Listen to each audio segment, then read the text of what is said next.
Assalamualaikum warahmatullahi wabarakatuh. Halo semuanya, perkenalkan saya Robiah Asmarani. Di video kali ini saya akan membahas materi Bahasa Indonesia kelas 9, yaitu materi teks cerita pendek. Sebelum masuk ke materinya, marilah kita memahami tujuan pembelajarannya terlebih dahulu. Tujuan pembelajarannya adalah, setelah mengikuti proses pembelajaran ini, kalian diharapkan dapat mengidentifikasi unsur pembangun karya sastra dalam teks cerita pendek yang dibaca atau didengar.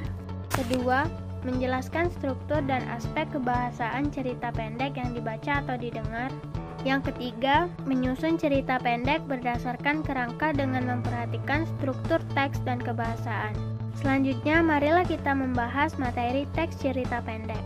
Cerita pendek atau cerpen adalah suatu karya sastra yang memaparkan kisah atau cerita yang isinya kehidupan seseorang yang diceritakan secara ringkas, yang berfokus pada suatu tokoh yang di dalamnya terdapat permasalahan serta solusi dari masalah yang timbul. Atau lebih singkatnya, cerpen adalah suatu karya yang diceritakan secara ringkas. Struktur cerpen. Struktur cerpen dibagi menjadi 6 bagian. Yang pertama ada struktur abstrak. Struktur abstrak adalah inti atau ringkasan dari cerita pendek yang dikembangkan menjadi sebuah rangkaian-rangkaian kejadian atau bisa juga sebagai gambaran awal dalam cerpen. Yang kedua ada struktur orientasi. Struktur orientasi yaitu struktur yang berkaitan dengan suasana, waktu, dan tempat yang berkaitan dengan alur cerita dari cerpen. Yang ketiga ada struktur komplikasi. Struktur komplikasi berisi urutan peristiwa-peristiwa yang dihubungkan dengan sebab dan akibat.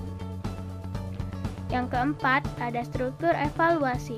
Struktur evaluasi adalah struktur konflik yang terjadi yang mengarah pada klimaks serta mulai mendapatkan penyelesaian dari konflik yang terjadi pada cerpen. Selanjutnya ada struktur resolusi. Struktur resolusi adalah bagian di mana pengarang mulai memberi solusi yang dialami tokoh. Dan yang terakhir ada struktur coda.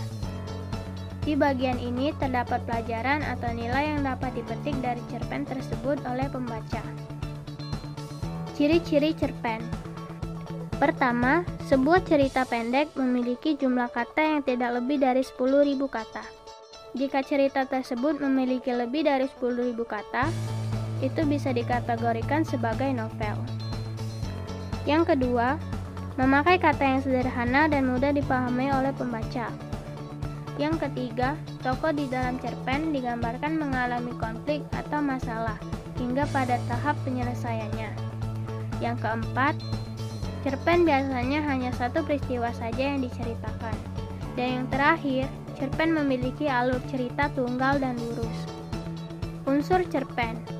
Unsur cerpen terbagi menjadi 2, yaitu unsur intrinsik dan unsur ekstrinsik. Unsur intrinsik adalah unsur yang ada di dalam cerpen itu sendiri, seperti tema, tokoh dan penokohan, alur, setting atau latar, sudut pandang, gaya bahasa, dan amanat. Sedangkan unsur ekstrinsik adalah unsur dari luar cerpen. Pertama ada unsur latar belakang masyarakat. Faktor lingkungan masyarakat sekitar mempengaruhi pengarang dalam membuat cerpen. Yang kedua, latar belakang penulis. Salah satu faktor berasal dari dalam diri penulis yang mendorong penulis untuk membuat sebuah cerpen. Yang ketiga, nilai yang terkandung di dalam cerpen.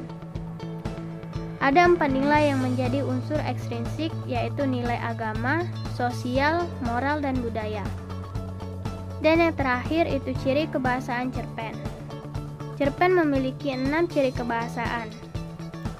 Yang pertama, menggunakan penggambaran waktu lampau. Yang kedua, mencantumkan penyebutan tokoh.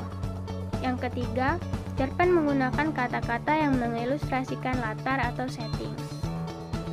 Yang keempat, mencantumkan kata-kata yang mendeskripsikan pelaku, penampilan fisik, dan kepribadiannya. Yang kelima, memuat kata-kata yang merujuk peristiwa yang dialami pelaku. Dan yang terakhir, menunjukkan sudut pandang pengarang. Sampai sini dulu untuk materi kali ini. Semoga ilmunya bermanfaat dan terima kasih telah menonton.